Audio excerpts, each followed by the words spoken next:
Hello, this is Antman. Alam nyo ba na ang seafoods na ito ay isa sa pinakamasarap na seafoods dito sa aming isla? At alam nyo ba kung ano ang mga nutrients na makukuha natin sa white clam? Halika, pag-usapan natin yan. Ang white clam pala ay tinatawag namin dito sa aming isla na tambayang. At ang scientific name nito ay Metrix aerata.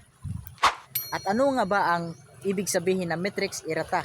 Ang Metrix aerata ay tinatawag natin na edible salt water clam. Bakit nga? Dahil ang white clam ay mabubuhay lang sa ating kadagatan. Kaya ito tinatawag na edible salt water clam. Ano nga ba ang white clam? Ang white clam is locally known in our country halaan.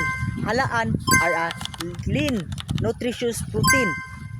Kaya pala ang white clam ay nakatutulong sa ating katawan sa pag-provide ng body build muscle and refill cells and while keeping fat and calories low. Ano nga ba ang mga nutrients na makukuha natin sa white clam? Ang mga nutrients na makukuha natin sa white clam ay vitamin B12, A3, iron, protein, omega-3 fatty acid, and minerals. Yan po ang lahat ng vitamins na makukuha natin sa white clam. At alam mo ba, hindi lang vitamins at nutrients ang ating makukuha sa white clam.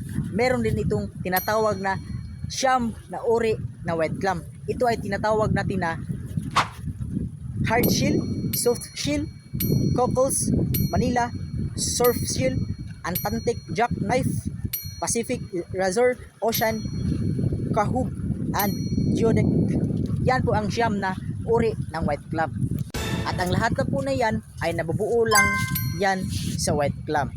Meron ka bang natutunan sa ating content ngayon? Kung meron, paki-comment sa baba at ano yun. If you know all about seafoods and everything dito sa aming isla, just follow me.